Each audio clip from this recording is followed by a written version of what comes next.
Caregiving crisis, shocking mistakes that can cost you everything. What if your elderly falls? What if they won't take their medicine? What if they're angry all day long? We can help you. I've trained hundreds and I can train you. Keep listening. Thank you for joining this 3-day caregiving challenge. We want you to transform your caregiving journey. Are you drowning in stress while caring for a loved one, feeling lost and overwhelmed? Our 3-day caregiving challenge is here to rescue you with the bond method. What is our 3-day caregiving challenge? Using the bond method, I'll transform your caregiving situation. I'll teach you the basics of what you need to know about caregiving, including bonding with your loved one, O, optimizing self-care, N, nurture your caregiving team, and D, documenting the health assessment. Why is caregiving so important? Why is it important that you learn caregiving correct today? Here's a video. Stop making caregiving hard on yourself. Stop doing caregiving alone. Let's work together to make the relationship between you and your loved one better. We are going to free up your time so you can spend more quality time with your loved one and perform self-care. I'm a Harvard Medical School graduate. I have 32 years experience in internal medicine practice. I've helped thousands of families with their caregiving skills. I will teach you the bond method, BOND, bond with your loved one, optimize self-care, nurture your caregiving team, and document health assessment. Is your loved one refusing their medicines? I can help you with your communication skills. Let's work together to reduce your stress and make a plan together. Let's make a better quality of life for you and your loved one. Stop making caregiving hard. What is our 3-day caregiving challenge? I believe you're here for a reason. I want to thank you for committing to learn how to transform your caregiving journey. Please invite 5 friends to join us to this caregiving educational lectures. If they cannot attend, send them the link of this course. We will put the recorded lecture in the caregiving Facebook group and other educational materials. You can also send us their email address or put their email address in the chat box. Before we begin, I want to tell you about my training and experience about helping families with caregiver burnout. I have 32 years experience in internal medicine practice in the clinic, hospitals, and nursing homes. I'm a graduate of Harvard Medical School. I've reviewed hundreds of websites and books to summarize the knowledge so you don't have to. These websites and books have contradictory information and bits and pieces of information scattered all over. None of them have the comprehensive information and explanations gathered together like I have done in this lecture series and live online training. Day after day, I would see burned out caregivers. I would give them advice, talk to their families, but they only received portions of my training. These caregivers need comprehensive training. So this is why I developed this course and this online training sessions. Time and time again, I saw caregivers get sick, not the loved one with Alzheimer's, but the caregiver gets sick. The caregiver have a nervous breakdown or gets hypertension or goes to the hospital. Even two of my caregivers died. Oh my God, that was a horrible situation. So now instead of teaching 20 people a day in the clinic, I want to reach out to teach 200 people a day or 2,000 or more people a day. I want to give the message that caregiving burnout is serious and deadly, but there is a way to prevent burnout. I've noticed so many of my family members of my patients had caregiver burnout. Research shows that 70% of caregivers over the age of 70 die before their loved one. Not the loved one, the caregivers die, 70%. This is over the age of 70, when the caregiver is over the age of 70. Another statistic showed that 30% of caregivers die before their loved one. This is all caregivers, 40, 50, 60 years old, not just over 70. So of all caregivers, 30% die before the loved one. Illnesses that lead to death is rampant, like depression and autoimmune disease. Here's another article on JAMA, a very prestigious medical journal. Persons who are caregivers die 63% more than persons who do not provide caregiving. Participants who were providing care and experiencing caregiver strain had mortality risks that were 63% higher than non-caregiving controls. Another article, dementia patients may die sooner if the family caregivers are mentally stressed. So I'm going to teach the caregiver how to be focused, how to rest, how to be mentally alert and confident about their caregiving so they'll treat their loved one properly and have the best outcome for their loved one. Does anyone have a friend or a relative who got sick or went to the hospital due to exhaustion from caregiving? If yes, put yes in the chat box, or you can email me. If you want to figure out where the chat box is, you go to more and then click on chat. And then at the group meeting chat, you put in yes. Yes, I had a friend got sick. Or you can put the problem in my family is such and such, falling, anger. Do you know anyone that had caregiver burnout? Caregiver burnout is lack of focus, can't sleep. Even when you have time to sleep, you can't sleep. Crying frequently. You know one who's experienced this? Sometimes the caregiver doesn't know they went into burnout. Now, fast forward to today. More than 20,000 persons have viewed my content on YouTube, Facebook, Instagram, and TikTok. Companies are very interested in me teaching their caregivers my methods. Companies very interested to teach their employees, many of whom are caregivers, to reduce employee absenteeism. For example, an employee misses work because their mother gets sick, their husband gets sick, family member, but because of my training, the employee misses fewer days of work because they have a plan and they have a care team to help their loved ones. I know what you must be thinking, but Dr. Rare, I'm not smart. I don't have the time. I'm so stressed out. I'm always working. This relationship and self-care stuff overwhelms me. I'm all alone. But you can do it. I've done it hundreds of times. If at first you don't succeed, you're normal. Celebrate small victories every day. If your loved one smiles twice today instead of once yesterday, your loved one drank a little bit of water today, no water yesterday, your loved one looked at the photo album, small little victories, celebrate them every day. If this sounds like you, then I want you to do me a favor.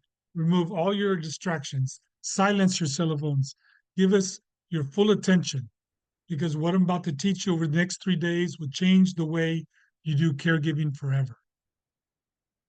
I have taught hundreds of caregivers and family these principles of caregiving and the bond method, and I can teach you.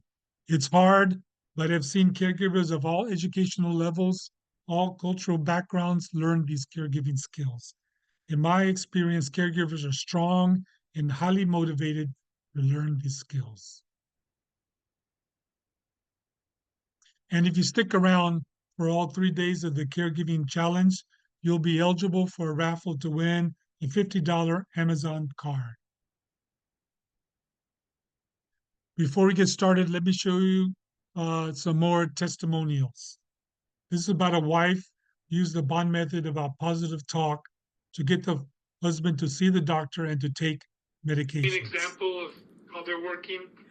Okay, well, the fact that you always encourage us to be cheerful and positive with our loved ones, even though they've had memory loss and they're negative and difficult sometimes to deal with, we should take the higher road and be positive in our dealings with them and use cheerfulness and positivity to encourage them to get the things that we want them to do done, like taking their medicine or getting a bath or whatever daily activity is required. Okay, that's awesome. Can you describe a situation where you did this intervention and it was successful? Absolutely. My husband Manuel has memory loss, and so sometimes he is very difficult about wanting to go do his doctor's visits or take his medications. So we use distraction sometimes, and we tell him, "Well, let's go out to eat," and then we swing by the doctor's office. And by then he's in a better mood, so he'll cooperate a little bit better. Also, to take his medications. He has two different medications, and we've convinced him to take one, but the other one he doesn't want it. So we tell him it's the same medication, and so he'll go ahead and take it. So even though it's, not telling him all of the truth, it's getting him to do what's best for him.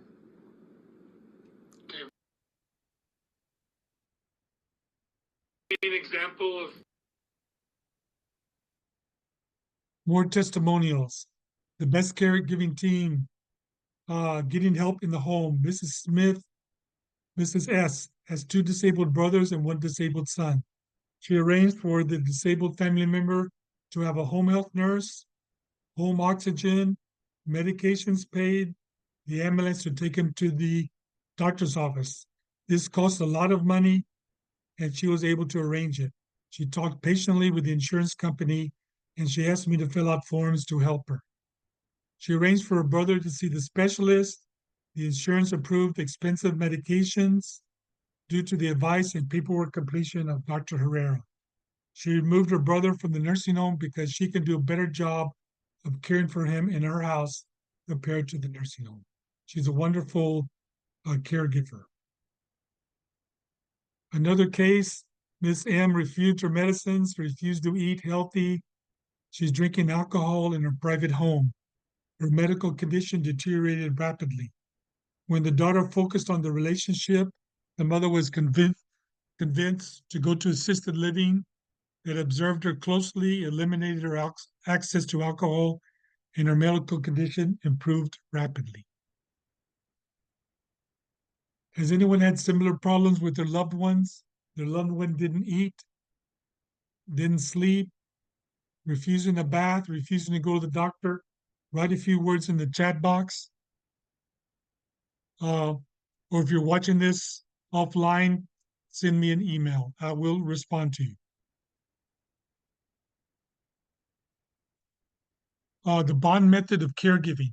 Step 1, B, bond with your loved one. Build up your relationship with your loved one. Step 2, optimize your self-care and wellness. Step 3, nurture your caregiving team. You can't do it alone. Step 4D, document your health assessment, develop a caregiving plan, take action, evaluate, and repeat. Before the bond method, the caregiver identifies as someone who's overwhelmed and constantly struggling to keep up with the demands of caregiving. They feel like they're perpetually in crisis mode, cannot find a way to manage effectively. This identity is often reinforced by negative experiences and the lack of a structured approach to caregiving. After the bond method started, the caregiver sees themselves as capable, resilient, and effective. They identify as someone who can manage caregiving tasks with patience and foresight. This positive identity is reinforced by their proactive habits and structured approach to caregiving. Before the bond method, the caregiver and the loved one are arguing, angry at each other, poor communication, no confidence, no plan what to do. After the bond method, they have a very good relationship. The caregiver optimizes self-care, eating healthy, bananas, apples, drinking water. The caregiver develops a caregiving team, the neighbor, the nephew, the nurse's aide of the doctor, the pharmacist. The caregiver knows he or she can't do it all. She needs help.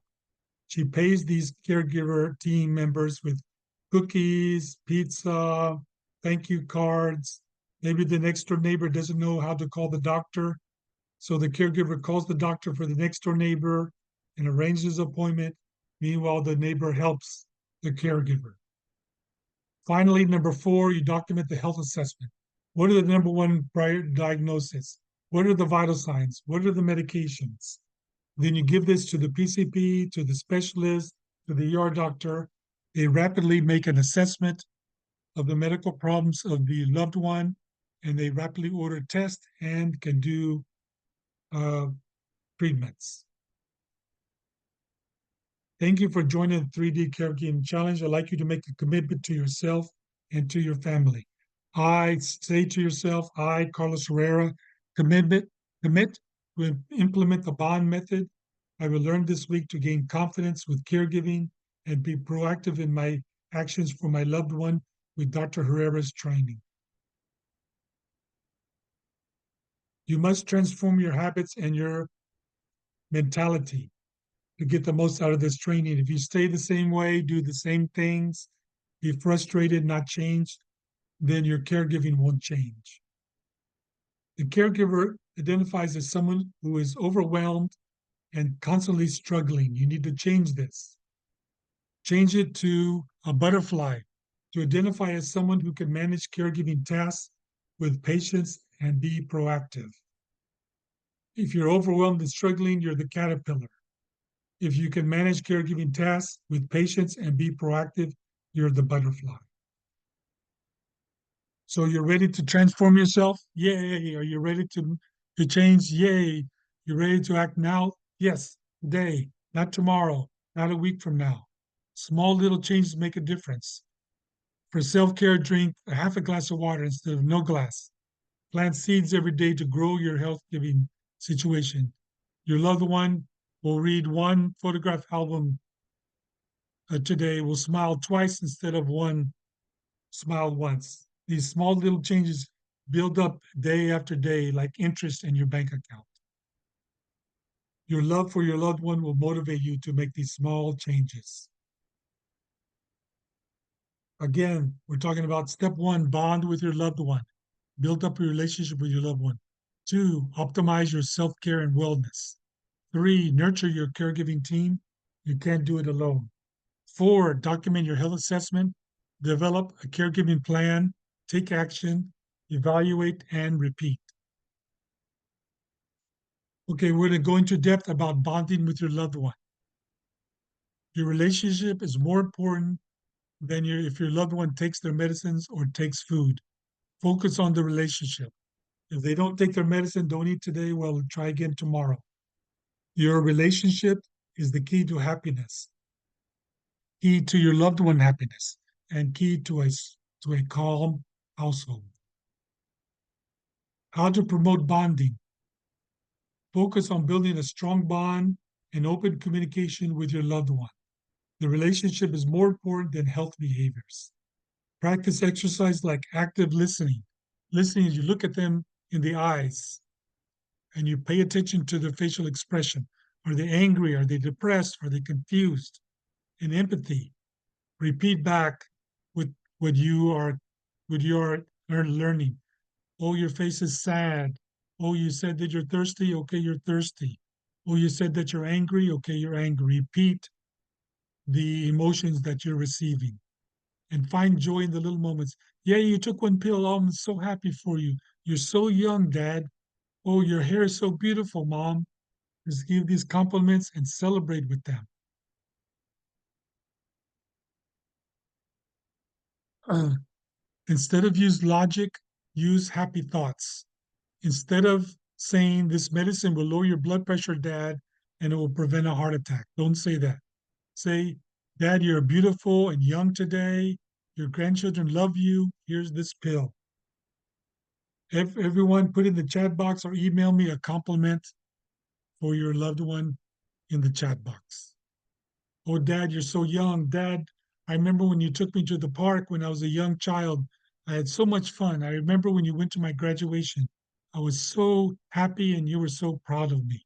Just compliments works better than logic.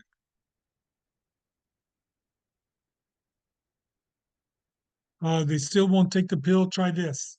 after you take this pill, Dad, let's play some dancing music and let's look at the photograph album. They don't want to take it now, try again in 10 minutes. They'll forget. Try again in an hour. Remember, don't get angry if they refuse their medicine. Just try later. If you're angry, your loved one gets angry. You need to relax your face, have calm body language. Remember, it's the Alzheimer's talking. It's not a personal insult to you. Remember, their Alzheimer's talking. It's not because they are focused on you, it's because they're confused. Try to maintain a peaceful and calm environment in your house. Please, everyone, put a compliment in the chat box or email me with a compliment. A communication board is another way to help communication. Sometimes they can't talk or they can't think of the word. So you put a board, you can buy these, you can make one yourself in a Word document, or I'll send you one. You just send me your email request, the communication board. The communication board, they point to this. Oh, here's I'm happy, I'm sad, I'm thirsty. Yes, thumbs up, no, thumbs down. I want bacon, I want eggs, I want bread. They point to this. You can, if you don't have a computer, you draw the pictures yourself. When you talk to them to promote communication, you talk in simple sentences. Do you want to eat or do you want to drink water? Do you want bacon or do you want eggs? Do you want to cut your hair? Yes or no? Do you want to go to the bathroom? Yes, yes, no, no. And then rephrase the sentence instead of repeating it. Dad, you want water? Dad, you want water? Dad, you want water? Don't repeat it. The dad, you don't want it, doesn't understand. Your glass, hold it up to him. Do you want this? Or Dad, are you thirsty? Smack your lips. Smack your lips to get the idea of thirst. Minimize distractions like loud sounds, barking, or television. Maintain eye contact. Look at them in the eyes and have a calm face, calm, relaxed face. Don't be angry. That just makes them angry. Use gestures. If they don't understand your words, put your hands on your chest. Does your chest hurt, Dad? Does your stomach hurt, Dad? You want a pain pill? Make your fingers into a little, like you're holding a pill, imaginary pill in your fingers. Validate their feelings. I know you're frustrated, Dad. I know you're depressed. I know you're confused. And then try not to correct them. If today is Christmas, they say today is the 4th of July. That's all right. It's not hurting them. Oh, there's a helicopter in the sky. Oh, there's my shirt is polka dotted pink. If it's not dangerous, and then let them believe that you don't need to correct them. They say the wrong date today. That's fine. Just remind them. If they say I already took a pill, then just don't correct them. Say, okay, just try again in 10 minutes. It's so hard to see your family members poor memory. They're not independent. They depend on you. They can't eat. They have to go to the bathroom with help. It's so sad. Your family member used to be so strong, used to love them so much, used to admire them. They used to be the smartest person you knew, and now they're changed. Bless you for taking care of your loved one. Here's another testimonial about how good, important communication skills are. And I think that Dr. Herrera has been working with geriatric patients for a long time. I've known him for 20 years and he's an excellent doctor. I would recommend to bring your parents or your loved ones to him. Amazing. I really liked it because it does say what you really need, that's important, that you need to take care of yourself, so to be able to take care of the person. Logic is not in the game here. It's Logic doesn't work. No, it does not. It's really patience, love, respect.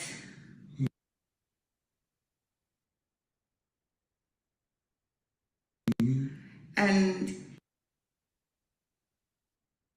Also, today's summary is bond with your loved one, optimize self-care. We'll talk about that tomorrow. Nurture your caregiving team. We'll talk about tomorrow. Document the health assessment. We'll talk about that in 2 days. The bond between you and your loved one is more important than if they take their medicines or not. Use empathy and compliments to promote good behavior. So, do you have homework today? I know no one likes homework, but if you think about these problems, if you try to do the homework, it doesn't take a long time. It'll help you get more out of these lectures. It'll help you think about your caregiving relationship, think about your problems, and so you can ask questions tomorrow.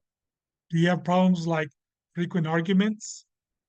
Uh, you have anger in your situation, crying, the relationship is getting worse. 6 months ago, you talked all day long, you were laughing several times, but now you hardly talk, you hardly smile, you're frowning, both of you frowning, and that means you need to change your caregiving today. Your loved one is refusing medicines. What are some compliments, memories, or phrases you can use to make your loved one smile? Put it in the chat box or email me these these compliments. The more you put into the homework, the more that you're going to get out of these caregiving situations. Think about your caregiving situation. Write down the main problems. Come up with some questions you can ask me. You can put them in the chat box or you can email me. Don't delay, act now. Act today, not tomorrow, today. VIP sessions are available after the sessions, after this lecture. If you miss the lecture, you can email me and set up a Zoom meeting to discuss your personal situation and discuss how training can help you. Uh, you can set up with a link in Google, but best thing is to email me. You need to act now. This is an urgent situation. Tomorrow, your care loving situation, your loved one can fall down, get a heart attack, stroke. So you need to prepare now. Have a more sleep, have less stress, and a calm home with the bond treatment. What's going on Monday to Wednesday? There's a VIP session after this, or you can email me to set up a personalized Zoom session. I'll look for a copy of a video of a copy of the lecture today. It'll be in the Facebook caregiving link. Look at the links that we've been sending you. There's a reward if you come Monday, Tuesday, Wednesday. There'll be a $50 Amazon gift card to be awarded. We'll take a 2-minute break and stop the VIP session. Please continue with this VIP session, or you can email me and I'll send you a Zoom link and we can talk. We will discuss how to solve your real world caregiving situation, how to get practical examples, how dramatically improve your caregiving experience. If you want a private consultation, put yes in the chat box or email me and I'll send you a link. Doctor understands what you're going through in your caregiving situation has helped hundreds of caregivers. How much is it worth to have more sleep? How much is it worth to have confidence to manage a critical caregiving situation tomorrow? It might happen tomorrow. The health of your loved one is not guaranteed. Your health is not guaranteed. The caregiver may get sick. The VIP session starts immediately after this lecture. The possible training formats, if you like to have very in-depth training and be prepared for a critical caregiving situation, the 2 hours of live training per week, plus emails, plus the health assessment, plus ebooks. There's a yearly subscription and there's a monthly training prescription. Payment plans are available. One payment for once a month for 3 months. There's a 25% discount if you purchase by August 28th. Dr. Herrera will personally perform a health assessment of your loved one over the phone and provide a 3-page written document. This is a example of a health assessment Dr. Rare will fill out for your loved one if you sign up for training in the next 2 or 3 days. This is in the page 3 of the health assessment. It's a 3-page health assessment. If you have questions, please email me or put in the chat box. These are frequent topics that participants email me about: frequent arguments, anger, crying, relationship getting worse, refusing medicines. These are, you can email me and we can discuss them over a Zoom meeting for a VIP session. How to promote bonding, we can talk about that. Dr. Rera, I can't communicate with my loved one. We just argue with each other. I can give you suggestions about how to improve that. And it's sad to see your loved one deteriorate with memory and with walking ability. And so you need to promote health as much as you can, promote calm, peaceful environment at home. Thank you very much for listening. I appreciate your participation. Email me if you have any questions.